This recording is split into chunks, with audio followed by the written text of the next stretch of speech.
Good afternoon, distinguished guests, ladies and gentlemen. Assalamualaikum warahmatullahi wabarakatuh.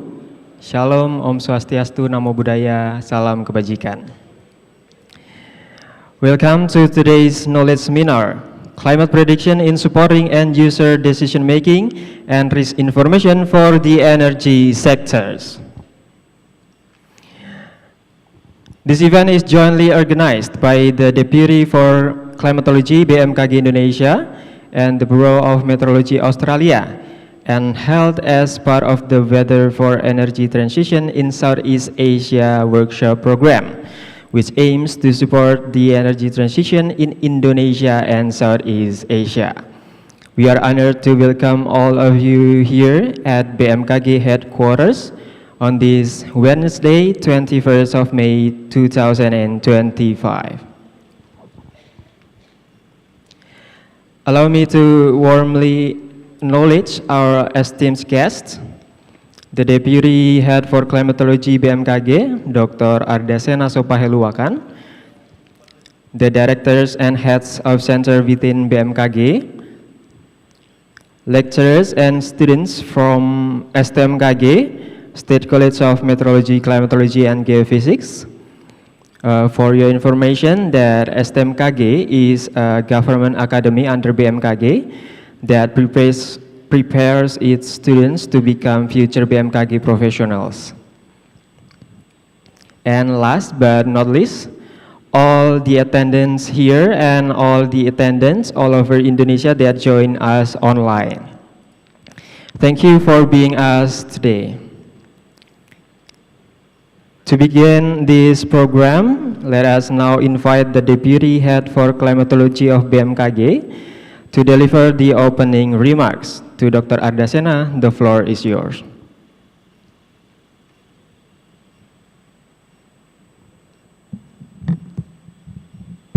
Assalamualaikum warahmatullahi wabarakatuh. Selamat siang. Welcome dear colleagues from Bureau of Meteorology.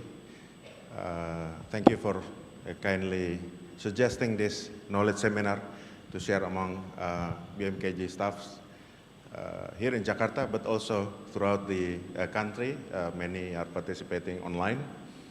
And allow me maybe to first give some words in Indonesian. Baik Bapak Ibu, jadi hari ini kita berkesempatan untuk diberikan pencerahan seminar mengenai dua hal sebenarnya. Yang pertama adalah topik yang pertama adalah mengenai bagaimana kita men-tailor informasi prediksi musim atau seasonal forecast untuk diambil keputusan oleh sektor-sektor yang terkait ya, buat adik-adik taruna juga nanti bisa melihat. Jadi isunya ke depannya adalah sebenarnya tantangan kita itu bukan hanya masalah melayani itu mendeliver, tapi bagaimana keputusan dari sektor yang dilayani itu berada dalam satu kesatuan atau terintegrasi dengan informasi kita. Jadi sebentar lagi barangkali istilah delivery itu barangkali sudah harus kita ganti dengan integrasi. Itu hasil dari diskusi kita 3 hari ini dan juga perkembangan di negara-negara lain. Kita melihat gimana informasi prediksi bulanan, prediksi iklim, prediksi musim itu sebagai dasar untuk detailer untuk kemudian dijadikan pengambilan keputusan atau perencanaan untuk sektor-sektor terkait. Prosesnya itu tidak linear, gitu ya. Tidak juga dua arah, tetapi lebih banyak interaktif gitu ya. Sehingga dalam melayani sektor-sektor itu seringkali tidak ada satu formula yang manjur untuk semua sektor gitu. Layanan semua sektor itu adalah unik, sehingga kita perlu betul-betul mengerti terlebih dahulu apa yang dibutuhkan sektor tersebut itu. Bagi user kita yang namanya cuaca, iklim, perubahan iklim itu hal yang sama gitu. Dan sulit untuk membedakan. Cuma kita aja yang paham gitu kan. Tetapi hal-hal yang terjadi sebagai respon fenomena di atmosfer itu kan terjadi pada skala yang berbeda-beda, pada skala singkat, ya, pada skala musiman, gitu ya. pada skala jangka panjang gitu ya, itu berbeda-beda. Sea level rise jangka panjang gitu ya. Demam berdarah skala musiman, bulanan gitu ya. Kebakaran hutan di Indonesia juga skala musiman, skala bulanan. Tetapi di lintang utara kebakaran hutan tidak skala bulanan, tetapi skala subseasonal gitu ya. Umumnya ketika musim panas gitu ya. Jadi sangat bergantung dengan fenomenanya gitu. Lalu topik yang kedua adalah mengenai ancaman iklim terkait dengan sektor energi. Gitu. Nah ini hal yang sedang dikembangkan kerjasama antara Indonesia, BMKG dengan Bureau of Meteorology mengenai bagaimana kita mengembangkan lebih lanjut informasi energi terbarukan atau renewable energy. Gitu. Jadi dua hal ini yang akan kita nikmati hari ini, silahkan dimanfaatkan sebaik-baiknya. Tolong disiapkan pertanyaan ya, adik-adik Taruna juga silahkan bertanya, tidak usah malu-malu. Kalau nggak ada yang tanya nanti belum boleh pulang gitu ya. So thank you colleagues from the Bureau. I was just explaining what the context of today's seminar, what our collaboration is about, yeah, and how we can learn from the existing capabilities that exist in the Bureau of Meteorology and how we can learn from that.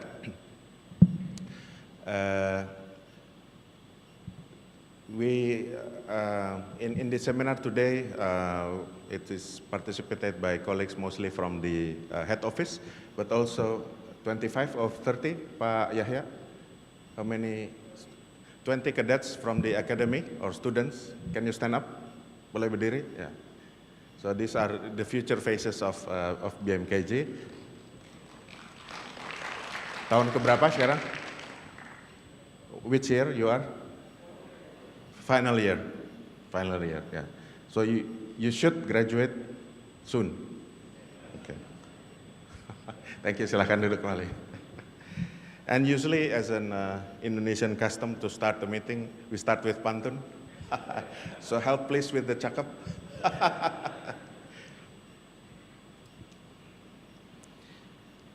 Makan ayam dengan sambal terasi, ditambah lagi dengan lauk ikan. Indonesia dan Australia terus berkolaborasi agar informasi iklim semakin termanfaatkan. I have an English version. Morning breeze upon the bay. Mana cakepnya nih? Ulang. I repeat. Morning breeze upon the bay.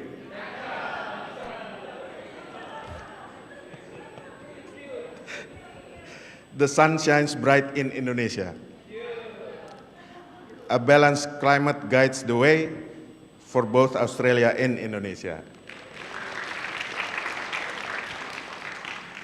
That's it, or one more? Okay, one more. From Indonesia to Australia's light, we chase the sun, the wind, and the sea. A greener climate is our right.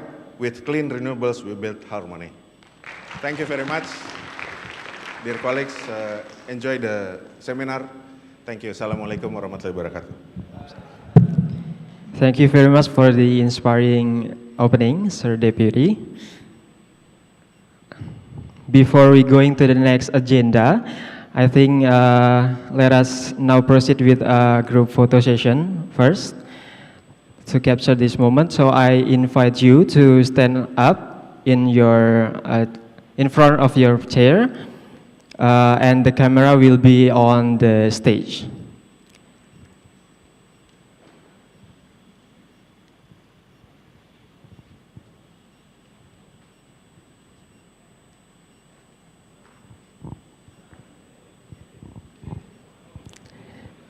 Okay, give your best smile. Udah. 1, 2, 3. Sekali lagi, gaya bebas. Oke, sebentar. Kita ulang gaya formal. 1, 2, 3. Sekali lagi untuk gaya bebas. Satu, dua, tiga.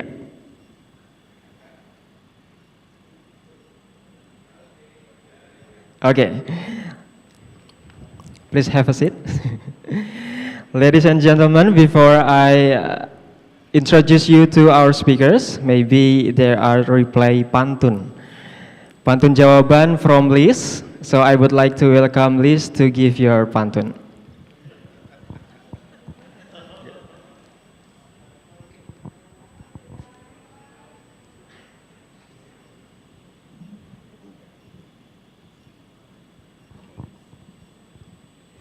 Hello. Thank you, Ba Sena, for the warm welcome and introduction. Selamat siang. Nama saya Liz. Izinkan saya berpantun.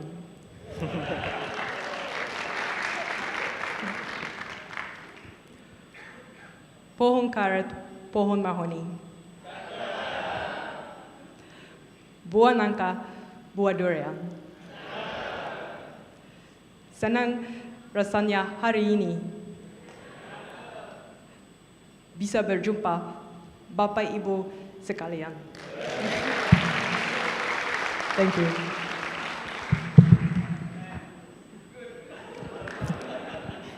One more? No? Okay. That's a good one. Give applause to Liz. Okay, ladies and gentlemen, it is now time to proceed the main agenda for this afternoon. We are pleased to introduce our distinguished speakers from the Bureau of Meteorology Australia. Please welcome Dr. Claire Spillman. You can have a seat here. She is a principal research scientist and leads the Seasonal and Marine Applications team at the Bureau of Meteorology. With more than 20 years of experience in ocean and climate modeling, Dr. Spillman has published over 50 scientific papers. Her research focuses on subseasonal to seasonal forecasting, marine heat waves, and climate services for coastal and marine sectors. She is also part of the WMO's S2S Steering Committee and the AMOS Science Advisory Committee. Please give applause to Dr. Spillman.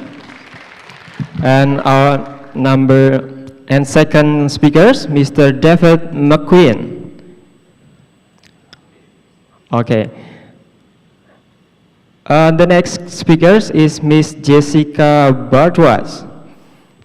Please have a seat in front of us and give applause to Mr. Bardwas, Miss Bardwas. She is a climate scientist in the Climate Projections and Resilience team. She works on developing climate indexes and projections for Australia's National Climate Services. She is currently completing a PhD on drought early warning in the South Pacific and has contributed to international climate resilience initiatives in Papua New Guinea and Vanuatu.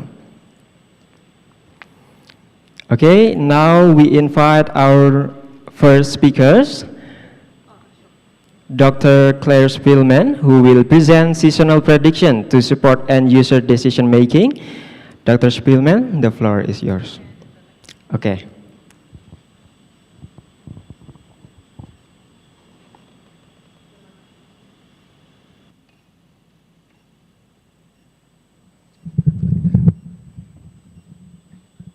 Thank you. Good afternoon, everybody. Thank you for having me and making us feel so welcome over the last 3 days.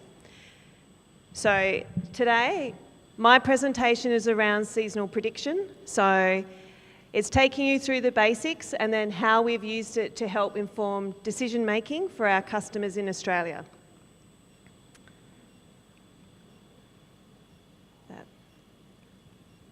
Okay. Just wait till the slides. Okay. Need to advance. Is it on?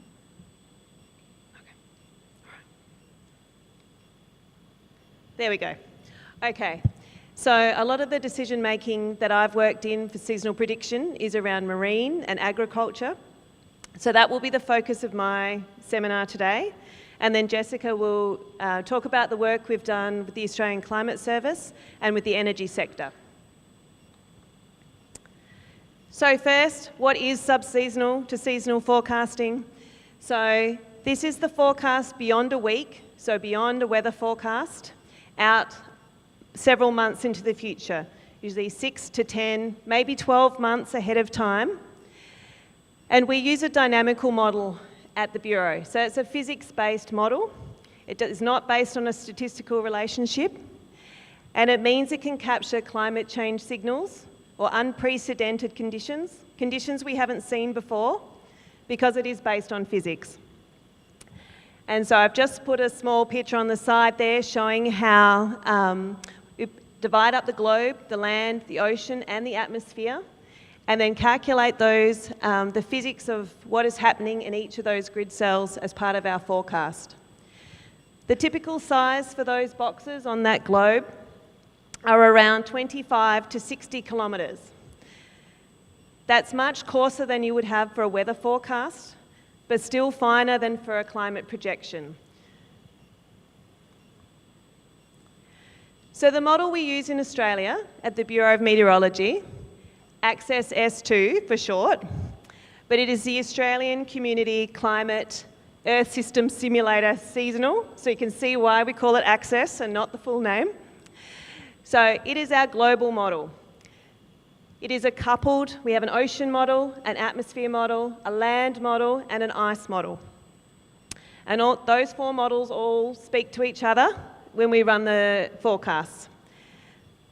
The atmospheric model is 60 kilometres, the grid that we use, and in the ocean is 25 kilometres.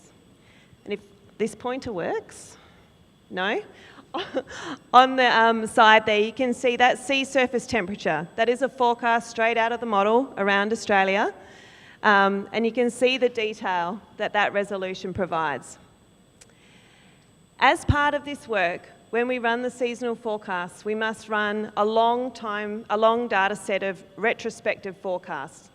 So we have 40 years of forecasts from this model, and we use that to bias correct our forecasts. We use it to verify the performance of the model. How good is the model at predicting conditions in certain locations, certain times of year, certain variables? So we have this big data set, and part of our conversation in the last 3 days with BMKG is about how we share that data set and use it for analysis. Then we have a real-time system. This is run every day. The forecasts go out 6 months into the future, and all of the Australian forecasts for the Pacific, and also information we give to WMO are from the real-time system, which is run every day. Runs out to 6 months, and the other part we do is we run the model multiple times. As you would know, particularly for the students through your studies, there's a lot of uncertainty in predicting the climate, both uncertainty and error in your observations that you use to initialise your model, but also there are elements of the climate system that we can't parameterise. So to account for this uncertainty, we run the model multiple times. And so we have a 99 member or 99 forecasts that we use each day to provide climate information. So what is the role of seasonal forecasts? What can we do with them? How are they useful? And so the main focus for seasonal forecasts is not predicting a climatology, it's predicting the variability. So how different is this season going to be to what we would normally expect? And that's across space and time scales. It can support more effective decision making. So if your customer knows ahead of time, if they know that there will be conditions that will impact their farm or impact their operation a month ahead of time, that gives them a chance to implement some strategies to minimise the impact if it's a bad event, such as a low rainfall, for example, or if it's going to be a good season, Maybe they want to plant more of their crop because it's going to have the right conditions. The use of the forecasts, and I will talk more to this later in the presentation, influence what we would call agility. What can the users do with the information? If you are a fisherman, perhaps, maybe you can't do anything with the forecast. The fish are there or they're not. If you're a farmer, maybe you can plant sooner. Maybe you can harvest later. Maybe you can put different fertiliser on based on the conditions. And also the risk appetite. So that means how conservative your customer is. Do they plan for it always being the worst case scenario? It's going to be bad every season, so I'm very conservative. Or are they willing to use the information to maybe change what they do this season? So on the right-hand side, these are the phases when we're talking about an event. Maybe it's a heat wave, maybe it's a drought. So the first window is preparing. So this is using the forecast to prepare the customers, prepare the end users. What is the chance of it happening? Then you start planning. When will it be? How bad will it be? Or how good, if it's a good season? Then once the event is underway, the users are reacting. So they're looking at their weather forecasts then perhaps, saying when, and along with the seasonal, when will it peak? When will the worst be over? Or when will the best of the season be behind us? The next part is, when will things go back to normal? When will it cool down? When will it rain again? And then the last part, people have come through an event, they want to know when it's going to happen again. So that's where the forecast can tell you. You have 3 months before we're predicting low rainfall again, or high heat. So what are the ingredients? What do you need for someone to be able to use a seasonal forecast to actually influence their decisions? So the way we've put it together here is there's 3 components. First, your model system must be useful. Obviously must include the country or the region that you're looking at, right? If it doesn't, you can't use it. It needs to model what the user is interested in. If it doesn't do rainfall and they want to know rain, again, it's not useful. The other part is the verification. So what is the performance of the model? Is it any good? Can it predict the conditions where people want to know that information? And then the other part is the observations. Your model is only as good as the observations you are putting into it.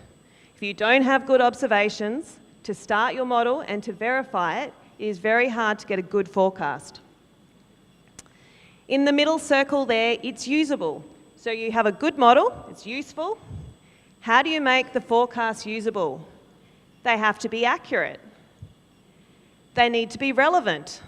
Someone needs to make a decision on an amount of rainfall, the forecast needs to tell them that. And also how you give that information to the user. Do they want a plot? Do they want to see it on an app in their phone? Do they want a fax? Who knows? How do they get that information?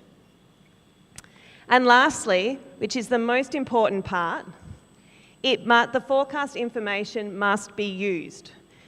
So for a customer or an end user to use that seasonal forecast information, we must engage with them. They must understand the information you are giving them. You need to communicate in the right language and the right wording. If you are talking to a farmer, that will be different if you're talking to a government agency. Agility, which I touched on before. Can they do anything? If you tell them it's going to be dry, can they do anything about it? And also incentives. So that's important information to know. What is driving those decisions for the end user when they receive your forecast? And so each of those 3 things make a good seasonal forecast. Okay, so touching on forecast skill. So this is the accuracy of your forecast. So if I had a pointer, I would point over there. So the important part is that your forecast is useful when the person or the company or the agency has to make their decision. If they need to make their decision 3 months ahead of time, your forecast is no good past 2 weeks, they can't use it. And typically, forecast accuracy for seasonal prediction decreases the further out into the future you're trying to predict. So your forecast will be more accurate, say 2 weeks into the future, as opposed to 9 months. So you can assess the skill or the accuracy by looking at the hindcast. So when you've run multiple years of the past, you then compare it to your observations that you have and say, did the model get that right? Did it get the magnitude right? Did it get it in the right location? You can also do case studies. So as we've been talking the last 3 days, the more data, the better, right? But sometimes there isn't much data. So other ways to assess how well the model is working is to look at a case study. So if you know there is a big event that's happened and you have observations for that event, you can see how well the model predicted it. Did the model predict it 2 months ahead of time or 6 months ahead of time? And the other component of that is then to understand why. Did the model did it not get the driver right? Did we predict the El Nino event too late? And therefore the event that happened over here, which was influenced by the El Nino, we didn't get that forecast correct.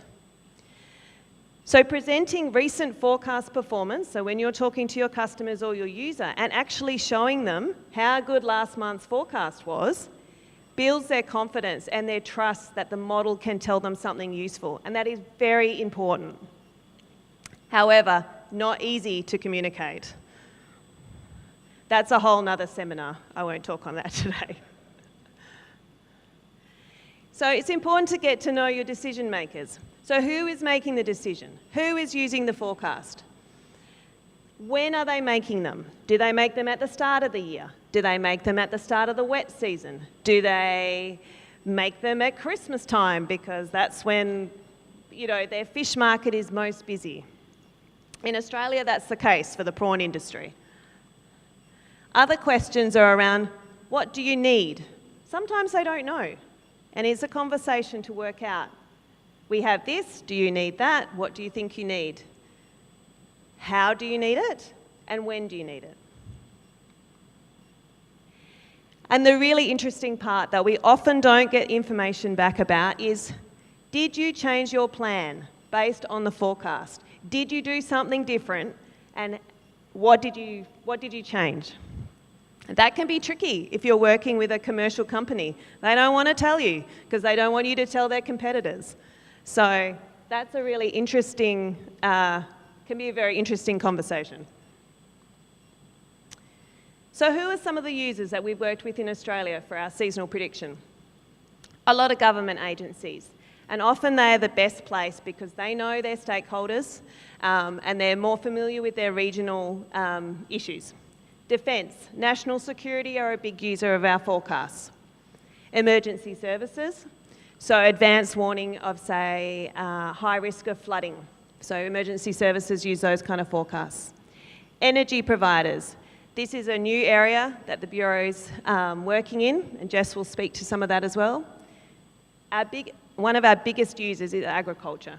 So knowing what the growing season is going to be like, and that is across multiple crops, from cotton to wine to wheat to beef, cattle, sheep, and also fisheries. The converse of industry, who are making money off these forecasts, is also conservation. So a lot of managers who are managing forests or, say, the Great Barrier Reef, use these forecasts to plan their activities. Aquaculture and fisheries, I've got defence on there twice, just in case you missed it. But also research agencies and universities. So we work a lot with other researchers to understand the model, to understand the skill, how we can improve it, and then how we can provide better forecasts for the Australian community. So this slide here is just an example of some of the questions that people might try to answer with the forecast information. Do we need extra people? Do we need to employ some more people over this season? Because we're going to need extra help. In other cases, it might be if they're managing a large area, say like the Great Barrier Reef, they can't monitor everywhere. So they want to know, in that example, where it's going to be very warm in the water, and that's where they will monitor. When should we sow our crop? Should we put it in early because there's frost predicted and we want to harvest early? Or should we put it in late because the rain isn't coming till later? Will our fish stocks be further south this year?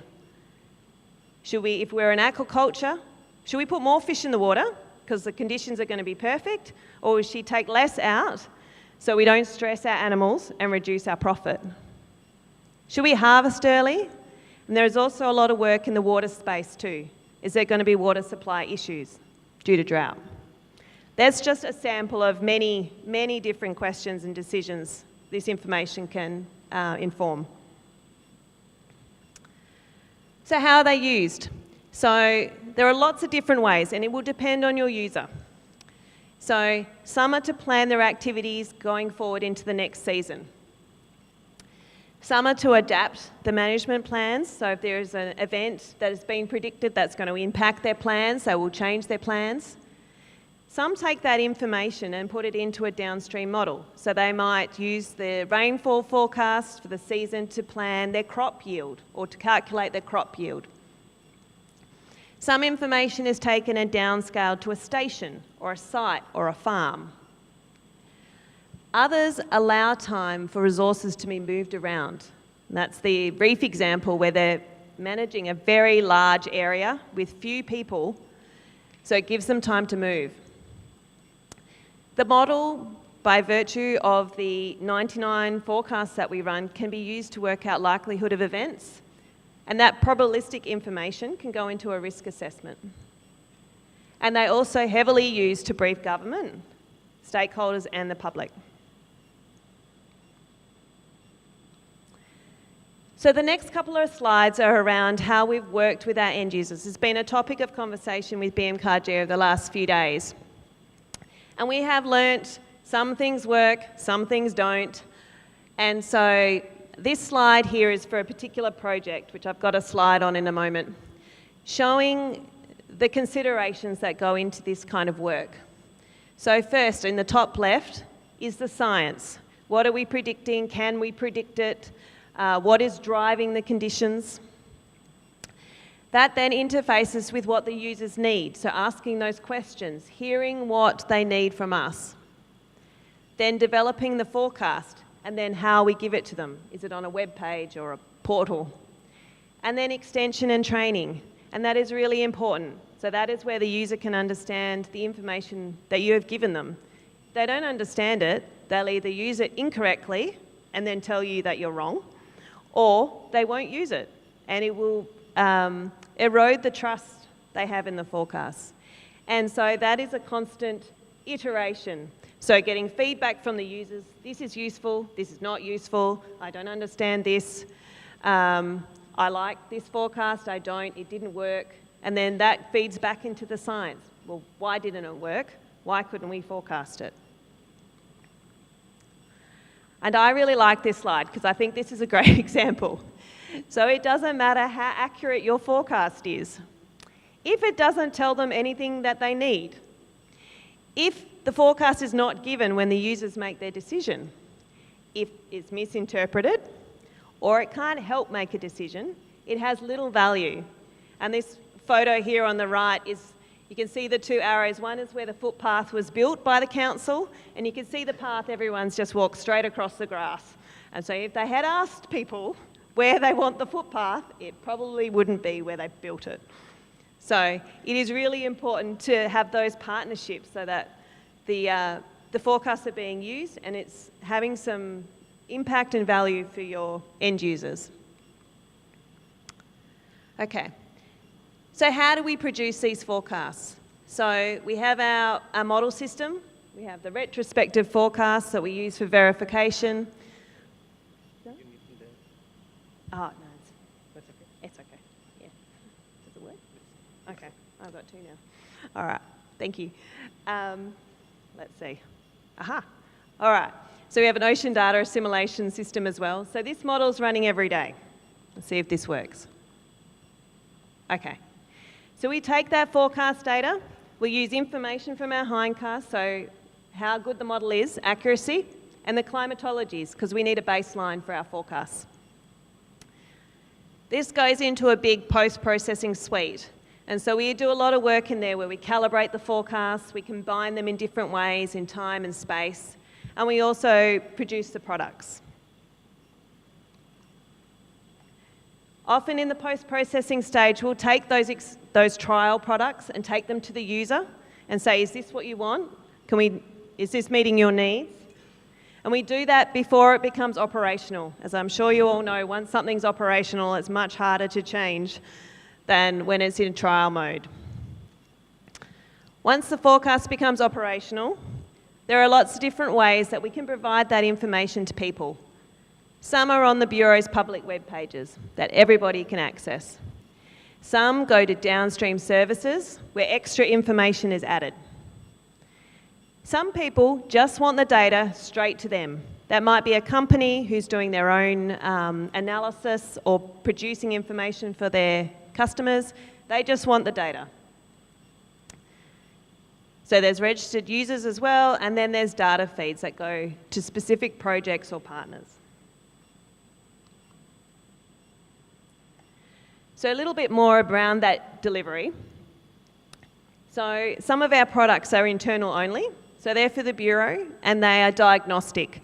So when we're trying to understand what the public forecast is saying, there may be additional information that we look at when we're presenting a briefing to the public that helps us explain what's going on. We can do it in form of reports, briefings. There are regular climate briefings. We've just finished our series of 5 national briefings for marine climate over the summer. Technical and scientific documentation as well. So we need to have the information available for people who are interested in how do we build that product, how well's the model perform, and then decision support tools. So to make sure that people can use the information. Okay, am I going for time? Right, a couple more slides. So this is, we've got 2 projects here that I was just going to mention. The first one was very much targeted to agriculture. This was a really big project. It was $5 million Australian over several years. And there were lots of industry groups who all put money in and said, we want the Bureau to tell us about temperature extremes and rainfall extremes. They affect all of our industries across Australia. And the idea would be that the farmers are forewarned, so they have advanced knowledge or advanced warning, and therefore can prepare. And the idea was to reduce the impact of those events on their farm and to save them money. So it costs money, right, if you have a bad season, but also to, if there's an opportunity for a good season, to also take advantage of that. We provided a public web page where you could see national maps, but then users could click on essentially each pixel for their nearest town, and they would get the information for their town. And some of the information we put in there, you can see there's a bit of a list on the side there, but they were very much interested if it was going to be very wet, unusually wet or unusually dry, unusually cold. So that's important for some crops with frost. I can't imagine frost in Indonesia, but I'm sure there's frost somewhere. Or unusually hot, particularly for areas that need to irrigate. And the chance of a rainfall burst. And so there were different ways we presented that information. The other part of this project was that engagement I mentioned. So this was because it was a long project and it covered all of Australia, so lots of different sectors. A sheep farmer is going to want something different from a cotton farmer. And one could be in the north of Australia, one could be in the south. They have completely different conditions, completely different growing season. And so part of this project, we worked with community leaders. So local people that the industry and the local people trusted. So we would talk to them, they would talk to the people in their community. It was a much better way of delivering that information and building that trust rather than me talking to them. They wanted to hear from a senior or important person in their community and have them explain it to them in their own words, in their own language. They were much better at explaining the relevance to their industry. So we don't pretend at the Bureau that we understand all the industries and how they work. They are the experts in that. So a lot of emphasis on communication, providing training, and not only workshops, but actually talking to individual people on the farms. The one other project I was going to mention are the ocean temperature forecasts. So these have been running for over a decade now, and it was the first coral bleaching risk forecast in the world. So these provide daily forecasts or daily updates out to 6 months of ocean temperature around Australia. And so conservation and reef managers and now fisheries look at those temperatures ahead of time and work out whether the reefs will be stressed. It affects their fisheries, and tourism, and general management. And we develop those products with the reef managers. So some of these products use thresholds that they said, we get worried when the water is 1 degree warmer than normal in summer. They said that's not good for us. So that is one of the products that we provide. Because that service has been running for a few years now, people they understand these products. They're like, well, we want to know when it's really hot, not just when it's a bit hot. Can you tell us about that? So we are developing marine heatwave forecast products at the moment. And that's telling around extreme temperatures in the ocean. Okay, second last one. This is a schematic of some of the things to think about for agility of your user. So agility meaning, can they use your forecast? Can they actually do anything with it? And this was developed with fisheries in mind, but a lot of the factors are universal. So is the system heavily manipulated? So that means it's my piece of land, I can do what I want, I can respond to the forecast, as opposed to, say, a wild fishery. Fish aren't there, I can't do anything about that. The regulatory environment, and I think this will be important when we're doing work in the energy sector. How tightly is it regulated? Even if they wanted to change something, could they actually do it? Market forces, if it's a high value product, it may be worth doing it. But if it's a low value product that they don't get much money for at market, are they going to change their practice? That fits in with the value and the profitability of the industry. Another really key one is leadership. Is it a very active sector or industry that you're talking to? Do they have good leadership? Do they have plans for what they want to do in the next 5, 10, 20 years? Or is it just a cooperative and no one's thinking past the next 2 months? It's very hard to make sustained change if there's no plan. Social expectations. What does the community expect of this industry? Are they good operators? Are they leaving the environment in the way that we want it to be left? Or are there issues with changing things? And the last one is also an interesting one. What is the strength of the signal or the visibility of the impact? And it's very obvious if a bushfire has gone through an area. So that is, people see that and they're like, right, we want to do something about this, we want a forecast. But in other areas, that's very hard to see the impact of that event. And so that also affects the likelihood of people doing something. All right, last slide, I promise. So, the take-home points. Your model must be useful. It must be the area over the domain you want. It must be the resolution, and it must predict what you need. The forecasts must be usable. They must be accurate. You must have verified them, and you must be able to deliver them in a way that someone can use them. And the forecast information must be used. If it's not being used, users don't understand it, it can't help make a decision. And co-design is critical. So lastly, just sort of the last soundbite for this part of the seminar is seasonal forecasting allows for proactive management. A weather forecast doesn't give people time to respond. If you've got a couple of days to say certain conditions are coming, if it's an emergency, maybe yes. But usually people can't respond on that timescale. Climate change projections, yes, but not usually for the operator on the ground. That might be for policy or for government or for long-term planning, but for people who need to get through the next season, they need the seasonal information. And it can increase the resilience of industries, resources and communities into the future. I think that's enough from me. I'll pass over to Jessica. Thank you, everyone.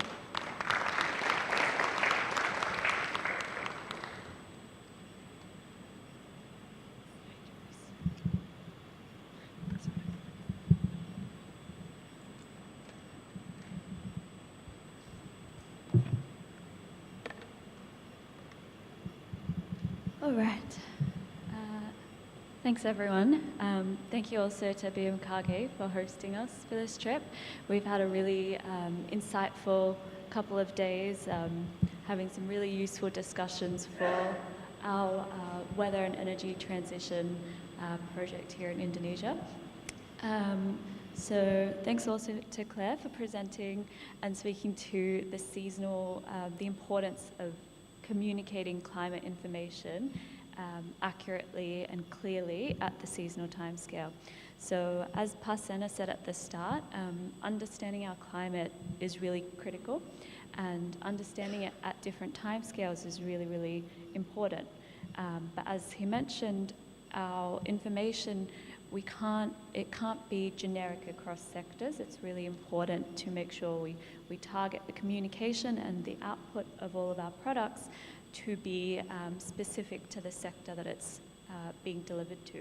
So our work here, the last couple of days, we've been working with BMKG and PLN to understand how climate information can be applied to the energy sector. So I'm here today to speak to some of the work we've done in Australia in delivering information beyond the seasonal timescale. So decades into the past and decades into the future, and how that's information has been targeted specifically for the energy sector. So I'll make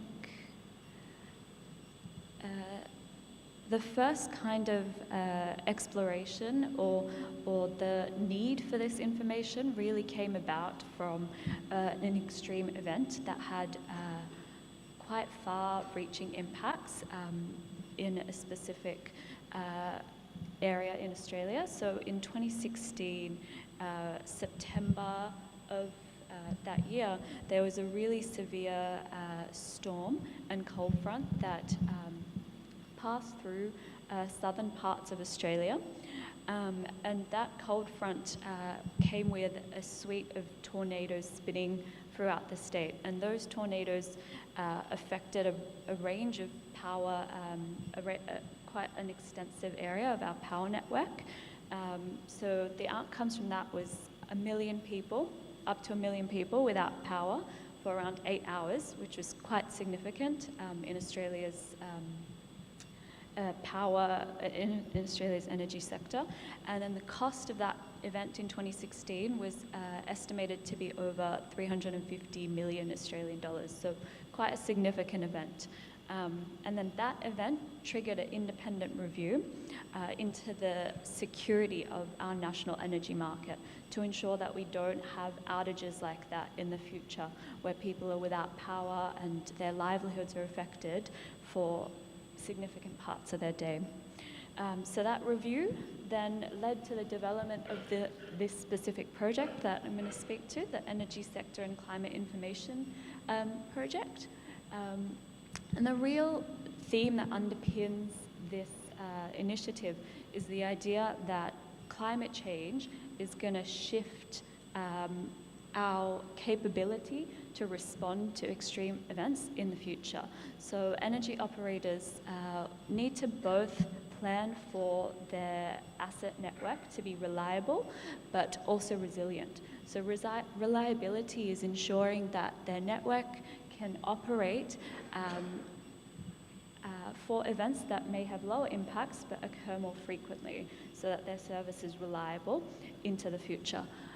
Resilience is when the sector needs to not only have that reliable service for lower impact events, but to have that resilience built into their services for what we call those black swan events, the ones that are really rare, but like the event I described, can wipe out, can have quite far-reaching impacts that affect a whole range of communities and people.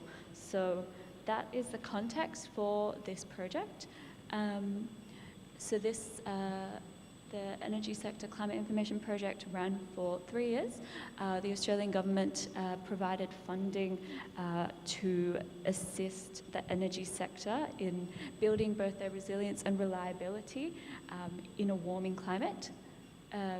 And through this project and through a range of consultation, there were some key vulnerabilities that were highlighted. So understanding destructive threats to our critical infrastructure, understanding how those threats could lead to loss of power, understanding how that loss of power and change in supply can be managed across the network, and then ensuring that demand in extreme events is sustained and met appropriately, particularly as we know that the demand for cooling and heating services will change into the future.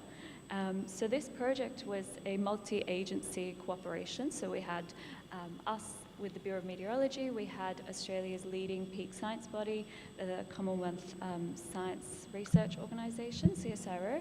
We had the Australian Bureau of Statistics also involved, so it was quite a cross-cutting collaboration. Some of the information that was passed forward to enable the sector to plan for both that reliance and reliability and resilience was applying downscaled high-resolution projections information. So we take raw model outputs from the CMIP6 projections dataset, which evolve global climate models. So much like Claire described the ACCESS model, which is our in-house global climate model, there's a range of agencies across the world that issue these physical coupled land, ocean, atmosphere models and evolve them not only for the historical climate, but for the future climate at the seasonal timescale, and then for multiple decades into the future. So those global climate models provide us a really useful insight into the mean state of the climate in the future, but they're very coarse resolution. And so they limit us in, particularly when we want to provide tailored, high-resolution information to specific sectors. There's certain limitations that constrain the guidance we can provide when the model is so coarse. So for the ESCI project, there was a really important aspect of downscaling where the CMIP5 global climate models were downscaled at a very high spatial and time resolution. So they were downscaled specifically for our national energy market at 30-minute intervals.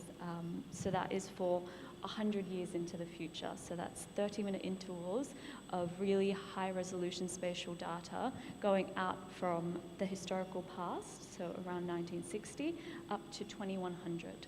And then this allows us for identifying shifts in not only our baseline, but in our extreme tail events that would be relevant to the energy sector. So I guess an example of some of the outputs from this project. One of the key things that was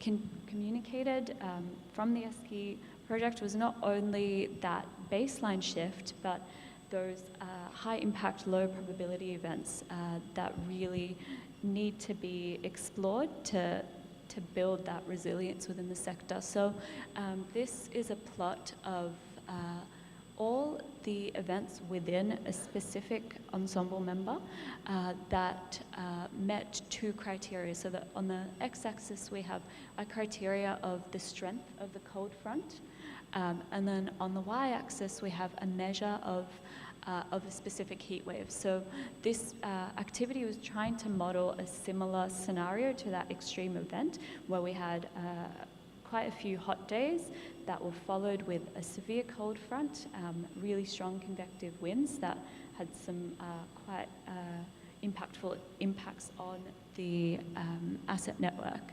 So trying to understand in our model space what events mirrored that extreme event. So by kind of plotting it in this scatter format, we can get a sense of the more extreme parts of our ensemble that potentially represented that event in the past. And then we can also say, we can also detect the potential for even more extreme events in the future. And we can pick out one specific ensemble at one specific time step to develop a sort of scenario. So this information was then passed forward to the energy sector as, imagine a scenario where you had the extreme event that we've experienced in the past, but it was this many times stronger in the strength of the cold front, and this many times warmer in the preceding heat wave. So your energy network would have already been pressed for demand given the strong heat wave leading up to that event, and then you have a really strong cold front passing through, not to mention the probably increased likelihood of fire weather and all the other compound hazards associated with these extreme weather events. So this information, we can use that to understand the consequences of extreme events and plan accordingly. And a specific case study looking at that one floating dot in the distance was then developed specifically for the national energy market. So this is kind of a spatial example of what an extreme event that in the future climate could look like, because it's from a model that evolves the land, the atmosphere, and the ocean. So this is a physically plausible future for us.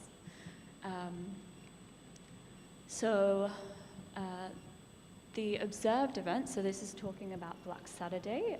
The observed event happened in early 2009. We had really high maximum temperatures in that specific summer overall, but leading up to that extreme weather weekend, we had severe heat wave warnings out for the days preceding that, and then the cold front passed through.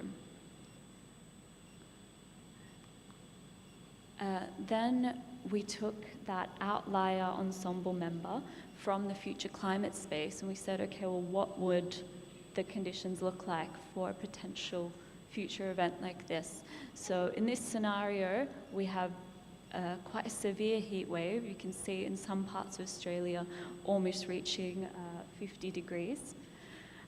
We have heat waves prevalent through all parts of the southeastern portions of Australia.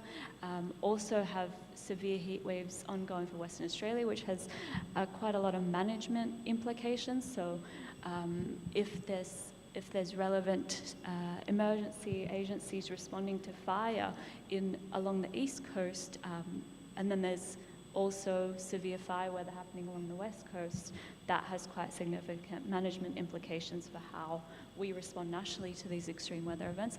And then the frontal system that passes through the cool change also is stronger. Those winds will be more severe.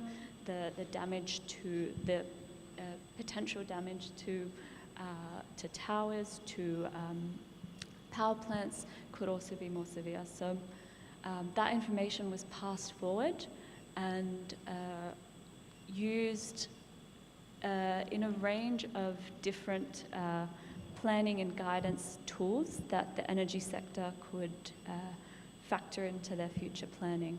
So that, I guess, is a taster of some of the specific information, climate information beyond the seasonal timescale that can be used by the energy sector to think about future events that could impact their services.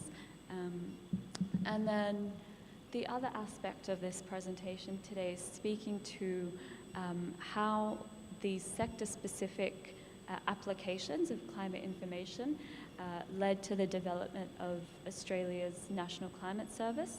So the ESCI project wrapped up around 2021, and it was one of the many threads that led to the development of the Australian Climate Service. The other quite precipitating event that led to the need for a nationally coordinated peak body on climate information was our Black Summer. So that was the summer of 2020, where we had over 24 million hectares of Australia burnt. We had really severe impacts on our ecosystems, on our communities, on our air quality. So smoke from that event was detected as far as parts of Brazil and South America. So a really severe fire weather season. And then that summer, that extreme fire and heatwave summer led to the development of a Royal Commission into how we as a nation respond to extreme climate events. And some of the key recommendations that came out of that Royal Commission was to have a nationally consistent but federally consistent but hazard-specific body to communicate climate information at historical and projections timescale. So the ESCI project, along with that Royal Commission, was one of the many threads that led to the development of the Australian Climate Service. So the Australian Climate Service was developed around that time, and the main aim there was to boost Australia's capability to better prepare for, respond to, recover from and adapt to a more challenging climate in the future. So that's met by the vision, which is to enable a safer future with information that's consistent across our country, but specific across hazards and across different systems that will be affected. That vision is met by a range of interagency collaborations and partnerships. So trying to meet that purpose by having data that's easily available and guidance that is tailored to the relevant users of that information. And as I said, it's a multi-agency cooperation. So if we're trying to get a sense of what climate risk is going to look like in the future, hazard information is one really valuable component, but we work with our colleagues at the Bureau of Statistics, at CSIRO, at Geosciences to also understand how Australia's exposed assets and vulnerable ecosystems and communities and populations will respond to climate risk in the future. So that is kind of the framing of the Australian Climate Service. And one of the key deliverables from this service was our first national climate risk assessment. So many countries across the world have done several nationally coordinated risk assessments that they will pass on to their relevant sectors and their relevant users. So certain countries will repeat their risk assessment cycle every 5, sometimes 10 years. It's a cyclical process that information and that intelligence is passed forward to government so that they can alter their policy, their guidance, their planning accordingly. But for Australia, this was our first time coordinating such a risk assessment for all of our states and for all of our territories and across a range of different hazards. So it was quite a mammoth task. And as I said, the key underpinning themes there was to ensure it was nationally consistent, but still relevant and could have the fine-grained resolution of speaking to not only mean shifts, but some of those higher impact, lower probability events that really pose the severe impacts into the future. So the first pass of the National Climate Risk Assessment identified all the different systems at risk in Australia to risks to their systems as the climate changes. So this involved a lot of collaboration, a lot of conversation with different state governments, with different local governments, with different emergency management stakeholders to identify 56 key risks and then the associated impacts and responsibilities.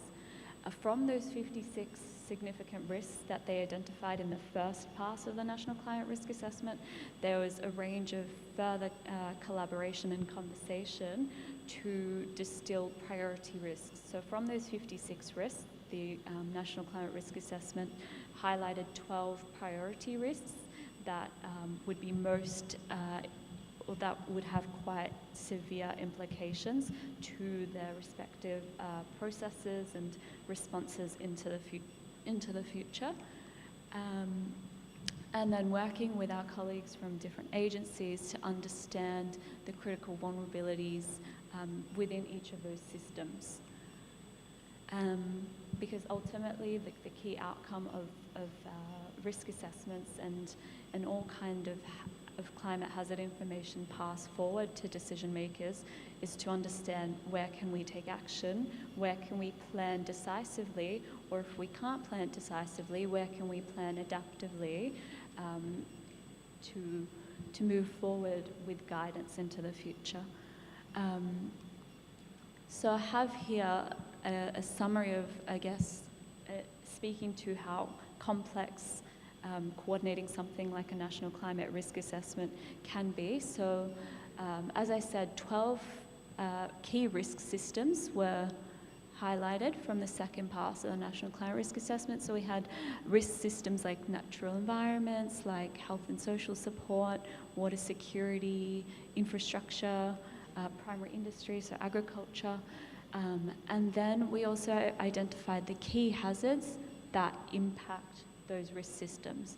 So this is kind of just a web of all the different interactions between the risk systems and the key hazards that was collated from all the different reporting that all of the risk systems compiled, highlighting the exposed and vulnerable parts of their sector and of their space.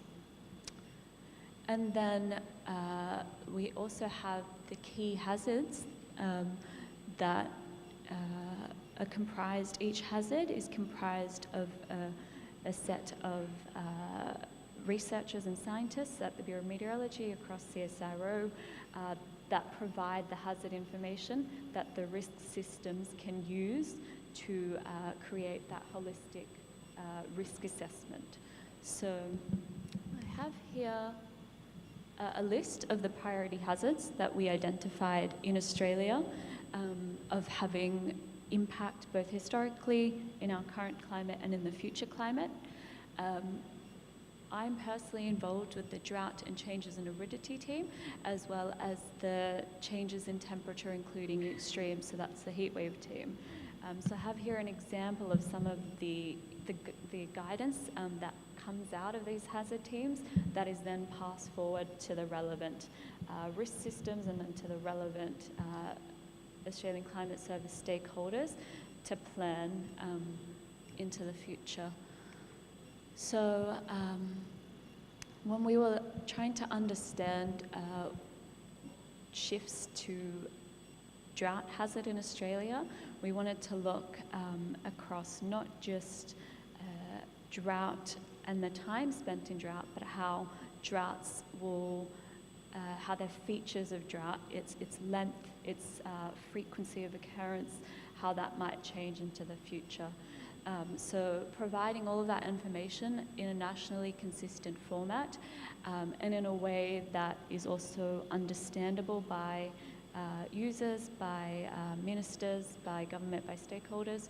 So that was also a big piece of work in the first pass to identify the format of delivery. So for the National Climate Risk Assessment, we use global warming levels, which use a set of the projections data set and apply it at different degrees of global warming, so we can communicate that at 1.5 degrees of global warming, this hazard, its features may look like this.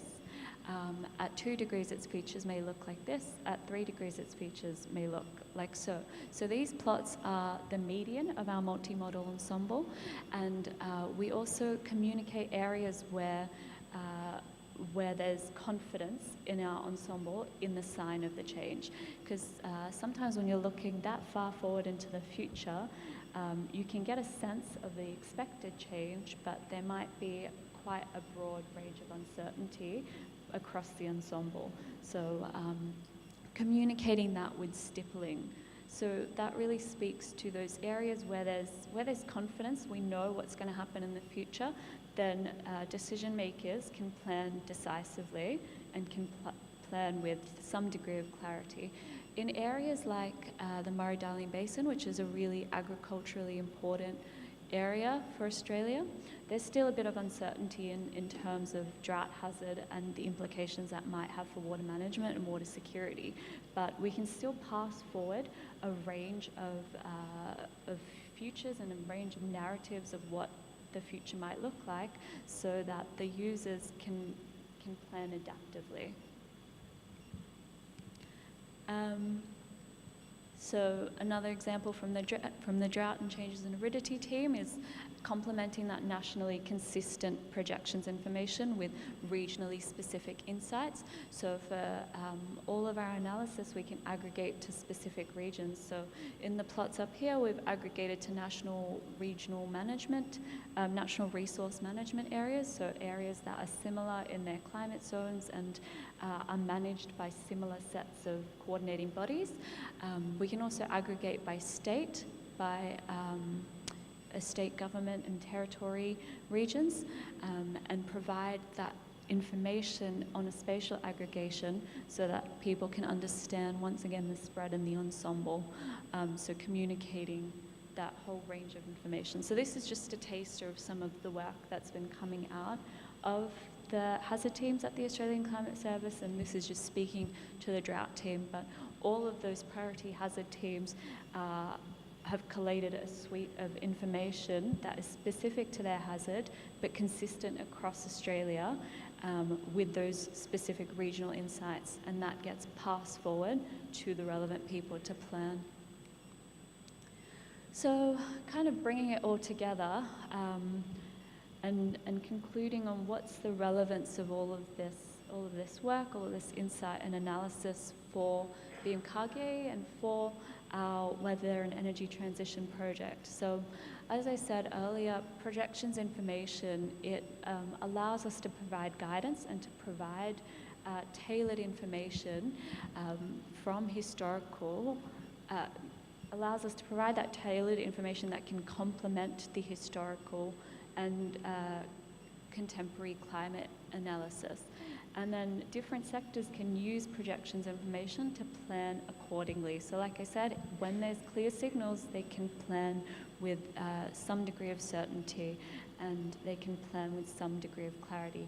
When there's not as clear of a signal or there's a bit more uncertainty into what the future might look like, they can make decisions that are potentially a bit more flexible, that allows them to have that, have a greater window of response, perhaps when more clarity comes into the future. As I said before, downscaled climate information is really important when we're trying to communicate sectorally specific guidance, because often those coarser scale models can't resolve local scale physical patterns and extreme events that would be relevant to a certain sector. So that downscaling is vital if we want to provide consistent and clear information. And like I said, we can look at mean shifts so that the sector can understand how they would have to allow for a more reliable service into the future, but we can also look at those outlier events so that different sectors can have a more, can build their resilience for those really severe, impactful events. Similar to the work that came out of the energy and the ESCI analysis, and then trying to have both a broad brush but also specific and scenario-based planning where possible. So that's everything from me, and I might stop there and we can have some questions with Claire as well. So thanks, everybody.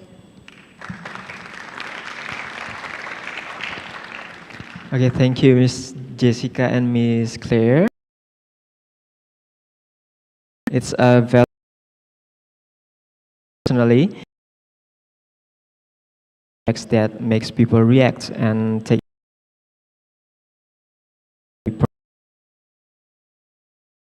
published. Guys, I mean, ladies and gentlemen, I know you have many questions, so if you have any questions, just raise your hand and say your name. If you have, do you have any question? Please raise your hand.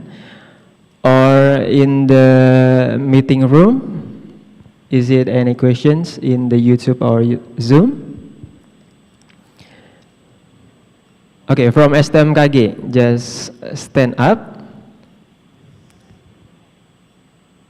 Apakah ada mikrofon, tolong, untuk panitia?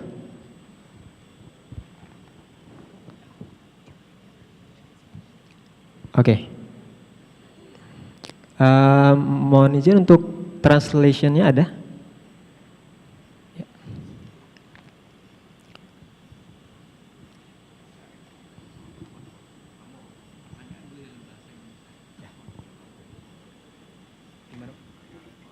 Cek. Okay. Thank you for your amazing. Bisa lebih keras lagi, ya. Thank you for your amazing presentation. My name is Fadil Muhammad Aslam. I'm from Climatology Program, State of College Meteorology, Climatology and Geophysics, STMKG. I would like to start about narrative of Indonesia. Indonesia is a developing country that have 2 seasons.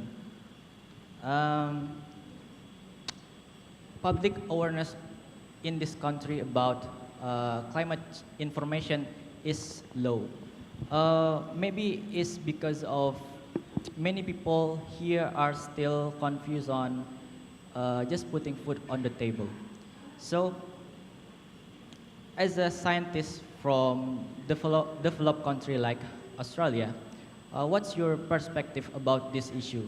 Or do you have any tips that can be addressed to solve this problem? Thank you. Okay, maybe you can answer that question. Thank you. That's a great question. I think in pretty much all the cases, even in Australia, in a developed nation, people are concerned about their profits, you know, having enough money to feed their family. And so I think it's really important to listen to what they need, what they're worried about, what is affecting putting that food on their table. If they are a primary producer or a farmer, what are their concerns in terms of climate or weather? And sometimes you need to have that conversation to help them articulate what the problem is, so that then you can work together for a solution. Because I think even from a big company to a small individual farmer, they're all concerned about what we would say the bottom line. They're bringing money in, and that might be a small amount for an individual, or it might be a large portfolio, big financial system for an agency. But I think listening to them is the most important thing. So what do you need? We could do this, we could do that, but they are the expert in their country, in their community, or in their industry, or their sector. I think it's very important not to come in as a government agency or a scientist and say, you need this, you should do this, because that's not going to work. They're going to say, you don't know what I want, or you don't know what I need. So it's a conversation, I think. And some people, maybe they won't use that information, and that's okay. But making it available and educating and training people to understand that information is really critical. And there will be some who say, not for me. I can't plan that far ahead. I can't do anything with the information, and that's okay. But there will be others that can. Also, the speaking to the leaders in the community are really important. So whether that is a village or whether that is an industry or a particular sector, because often they will speak to those individual people and say, we do need this. This is what we want, rather than the scientists speaking directly to the individuals. So it really depends on who you're talking to, but the most important part of that is to listen to what they actually want. Yeah, I would add, I think listening and speaking their language was really the key there, and it speaks to, I think, a lot of the content that Claire presented on. Even when people's focus is just getting food on the table, they might not explicitly understand, or they might not explicitly have a demand for climate information, but there's still an implicit, we as scientists, well, I would hear that their needs are the agricultural needs, that the community needs are still inherently there. So I think listening, having the dialogue, and understanding what people want, even when it's not transparently a demand or ask for climate information, their livelihoods are still quite impacted by the guidance that we can provide and the information that would be coming out of the National Weather Service.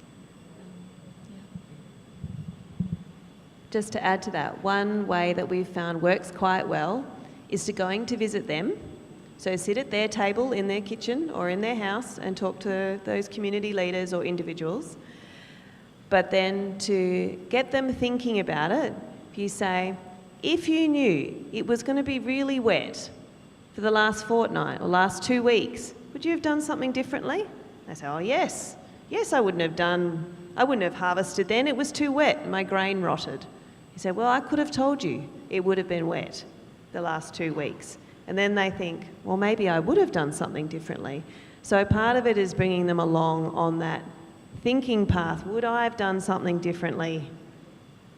Would I have made a different decision if I'd known ahead of time, if I had a crystal ball and a fortune teller? That's kind of what we're doing, right? Would I have done something different? So that's another way of engaging with people as well, getting them to think about, if you knew ahead of time, what would you do differently? Okay. If there's any questions from STMKG again. The cadets are keen. Yeah. Okay, thanks for the opportunity. Allow me to introduce myself. My name is Muhammad Ansori Hasibuan, Ari for short, a final year cadet from the Climatology Department at STMKG.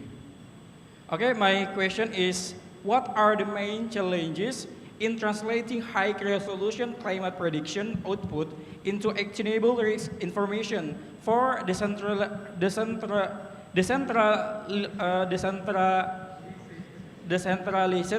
renewable energy system, particularly in data-scarce region? Thank you. So I think I spoke a little bit there about the value of having that high resolution spatial information. The other piece there is that the gridded information as well, because observational data is really useful because we know exactly what's happening, but sometimes, and we've had these discussions in the last few days with people from the energy sector, they'll be interested in building a power plant or implementing a solar or a wind farm at a certain location that might be quite far away from in situ ground observations. So having some high resolution gridded data set. So I've heard from BMKG that there's the SACAR data set, which is a temperature rainfall gridded climate data set, can allow users to get to those latitude, longitude locations where they might be interested in, that might be far away from an observational, from those ground in situ observations. And then the other part of your question was about data scarce regions.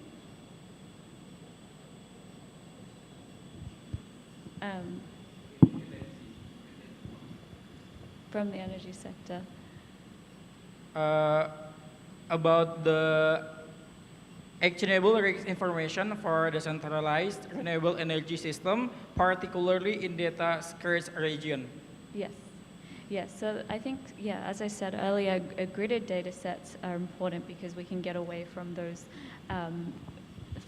we can get into areas that might be remote or hard to place instrumentation in. And then also the other aspect of it is having that information be easy to access and easy to analyze for those different agencies. So you mentioned the decentralized different associations and users of those products. So having some way of that analysis being accessible in a way that different users can understand and approach it, I think is the other part of the picture. I don't know if you want to add anything, Claire. Okay. Okay, thank you for the answer. Okay, and the next question maybe. We move to the staff of BMKG, okay? In the back. Hi, thank you. Hi, probably my question goes to Dr. Claire, since I'm a climate forecaster here. Okay, before So- that, please say your name, please. Oh, yeah, sorry, I'm Novi. I'm working in a team for analysis for climate variability in Indonesia. So probably, I know you're working a lot with seasonal model predictions, and my questions are also around the predictability of the seasonal models. So I mean, our teams used to produce seasonal onset predictions twice a year. So we held the big meeting in this February. So what we found at the February is that our seasonal onset could be delayed, but not that delay. It's only just 10 days delays from the climatology. But we found what we have in recent days, in this May, we still have a lot of rains. We still experience a lot of rain that cause the seasonal onset of the dry seasons far delay. So my question is, what makes the seasonal models could predict well, even the even in the longer time, in a longer lead time, or what makes the seasonal predictions could predict worse even in the shortened lead times? And since actually in this May there's a lot of subseasonal timescales happens like MGO, equatorial SB, something that could not expected happen in seasonal models predictions. That's something like could not expected like MGO and equatorial SB also affect the seasonal model predictability. And probably not my last question, but also, but I appreciate you in this seminar. You bring up the importance of user feedbacks in your slide. Since I actually have research internship in Meteo France International, and I work a lot in users. And my first question at the moment with the users, with all the users, since the users that I collaborate with is our regular users. And my first question at the moment is, do you know all the products? Of course they know, but do you understand all of the products? They did nothing. So that's the importance of the feedbacks of the users to improve the quality of our products. Thank you for bringing this up. Yeah. Thank you for that comment. I would 100% agree.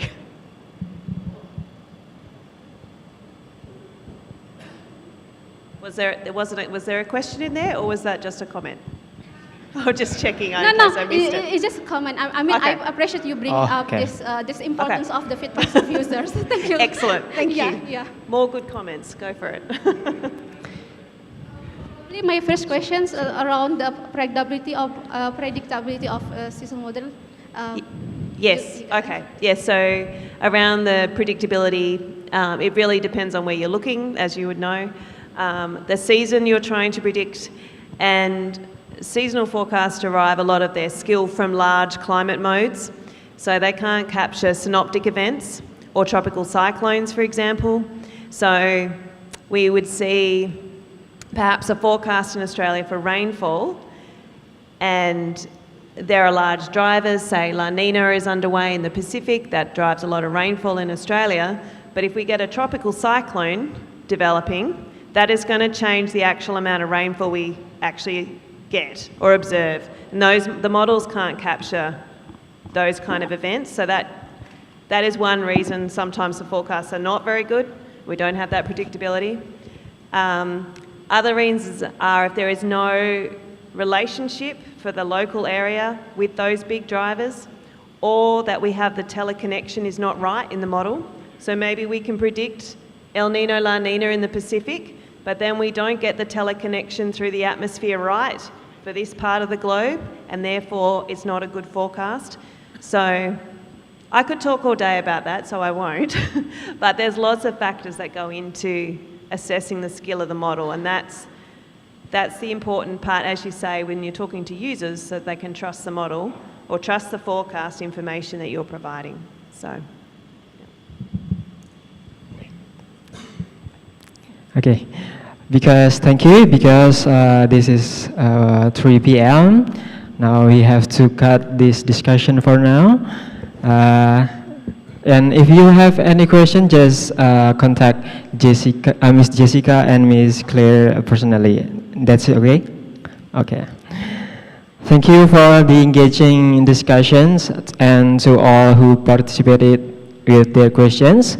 As we conclude today's lecture, we would like to express our sincere gratitude to all the speakers, guests, and participants for making this a success. That concludes our public lecture for today. Once again, thank you for your kind attention and participations. Good afternoon, and see you in the next event. Assalamualaikum warahmatullahi wabarakatuh. Thanks all. Terima kasih, bisa kembali ke tempat masing-masing.